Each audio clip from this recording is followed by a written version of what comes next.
The sliding theory. The sliding filament theory refers to the mechanism by which muscles are thought to contract to produce force at the cellular level. Let's take a look at the cross-section of a skeletal muscle. The muscle is covered by a protective layer called the epimysium. The epimysium contains many muscle fibers called fasciculi. The fasciculi are covered by another connective tissue called the perimysium. Each bundle of muscle fibers contains between 10 and 100 individual fibers. Each muscle fiber is covered by another connective tissue called the endomysium, which insulates each fiber.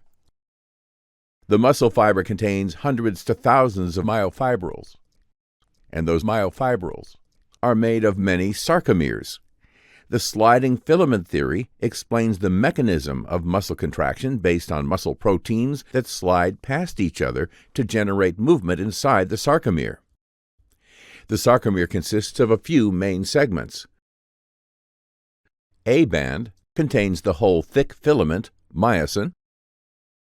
I band contains only the thin filament, actin. Z-line is the area where two actin filaments connect and transverse the I bands.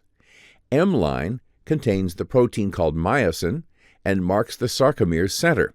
H-zone is the area between the M-line and the Z-line and contains only the myosin.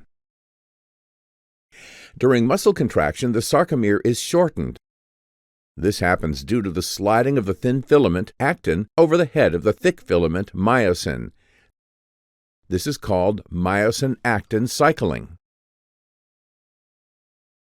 How does the pulling-sliding process work? 1.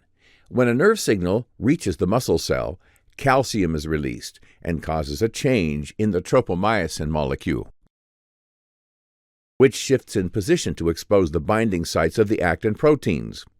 2. The myosin heads bind to the binding sites of the actin proteins to form a cross bridge as inorganic phosphate is released. 3. ADP is released, which initiates the power stroke, where the thin filament gets pulled closer toward the midline of a sarcomere. 4. A new ATP molecule binds to the myosin head, causing the separation of the actin-myosin cross bridge. The ATP is subsequently hydrolyzed to ADP and inorganic phosphate, and the energy transferred from the ATP to the myosin head causes it to cock back, like the trigger of a gun cocks the hammer. This contraction cycle will continue until the nerve signal stops.